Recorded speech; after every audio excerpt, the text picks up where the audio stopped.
What's going on, my beautiful people? Coach Will here. I hope all is well. And in this video, we're going to go over the essential steps that you need to start taking today to finally alleviate any sort of back pain or any sort of lower back discomfort that you have been feeling for whatever period of time that you've been feeling this. With that being said, if you are new here, be sure to leave a like down below, comment down below on what you'd like to see me go over next, subscribe, turn on post notifications, and do the whole thing. And even if you aren't new here, be sure you show some love down below. It really helps the channel grow so I could continue making videos like this each and every single day. Now, with that being said, we're gonna get straight into it. Now, understand that when we're talking about the lower back, oftentimes the sort of discomfort that we feel is related to some sort of nerve sensation. It's typically not related to an acute injury. However, if you do or have experienced some sort of acute lower back injury, I would highly suggest that you consult a doctor and get yourself checked out at a physical therapy office, because this video is not necessarily for you.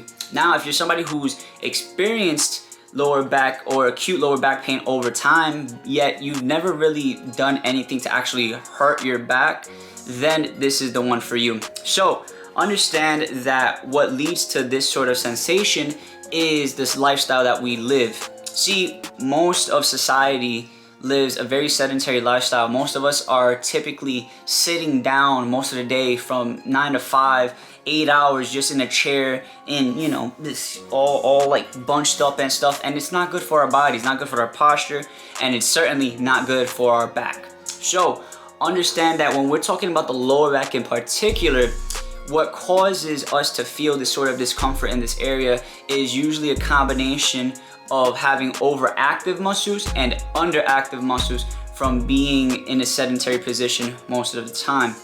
On top of that, being the fact that we are sedentary most of the time, this is also due to a lack of exercise. See, if you're not implementing the right exercises to help strengthen our entire core musculature, our core musculature not only being our abs, but also our obliques, our lower back, our internal and external abdominal wall, and so on and so forth, then this is gonna ultimately lead to the muscles in the lower back, due to the fact that we sit down most of the time, being very overactive, thus leading to this acute sensation. On top of that, being that we're sitting down all the time, this could lead to having tight hip flexors, and this could also lead to us having a tight piriformis, which is the muscle that's located just above the glute around the lumbo-pelvic hip complex. So understand that there's a series of steps that we must take first to then, over time, be able to prevent the lower back pain that we're feeling. So the first thing we have to address is you want to be more active. It's plain and simple. Start doing your exercises. Be sure you're implementing the main compound movements. You're doing your squats and you're doing your deadlifts, and you're possibly incorporating some form of core work for both your abdominals as well as your lower back to ensure that you have all of those areas covered. Second thing is you want to be sure to do the proper stretches and proper mobility drills to ensure that you're helping to loosen up certain muscle groups, so that way it helps alleviate those overactive muscles that may be pulling down on your lower back, causing you to feel some sort of lower back pain or lower back discomfort. Now, I'm going to show you a series of stretches that I personally like to do to help address all of these areas. This way you have zero imbalances and you can make sure that you have zero back pain moving on in the future.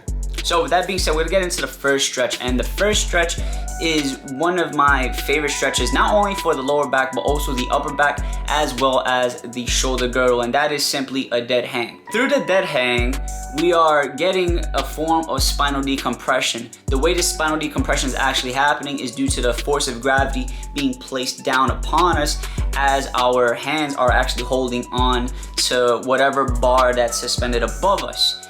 This chain reaction with gravity pulling down on you and you holding onto the bar is ultimately what's tractioning the lower spine, thus giving you almost a very euphoric feeling of alleviated tension in that area.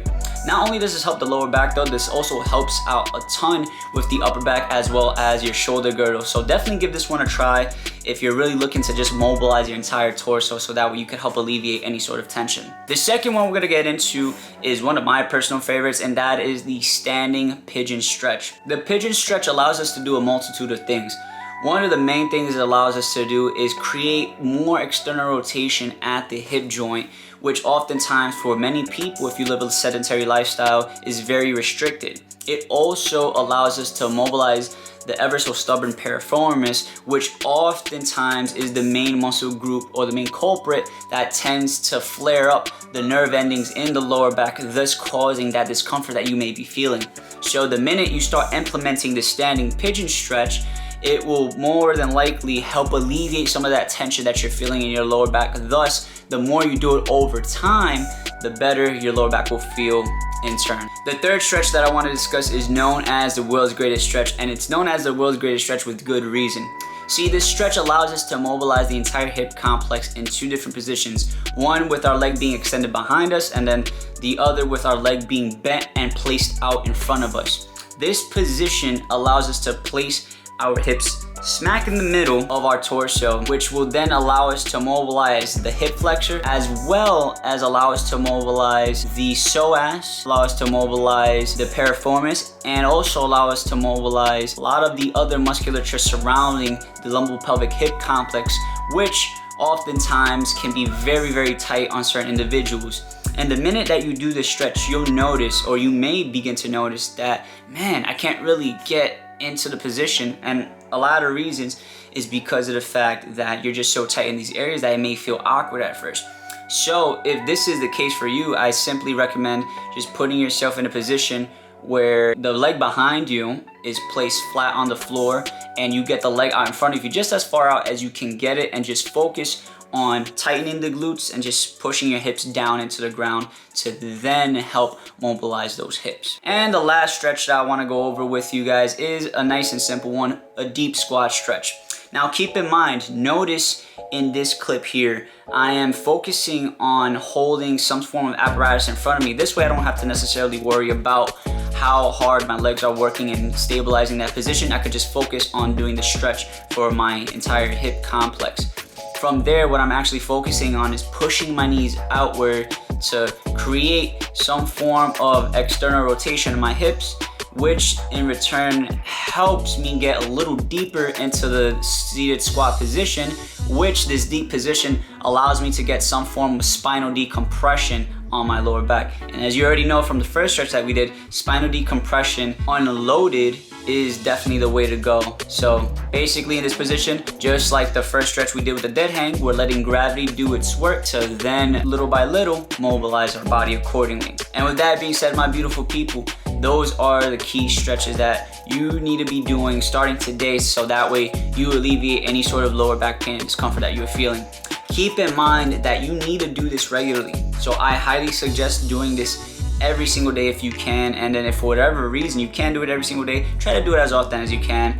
I'd recommend anywhere between 3 to 5 days a week, you know, if possible, but I would much prefer you try to do this every single day, because see, with how we sit down and we're sedentary pretty much most of the time, the best way to combat that is by doing something in return to help fight that every single day. So it would be a no-brainer to spend at least 15 minutes out of your day to just go and put yourself in these different positions, so that way you can reap the benefits long term, so that way you can keep your back healthy for the rest of your life. Now with that being said, my beautiful people, that is the video.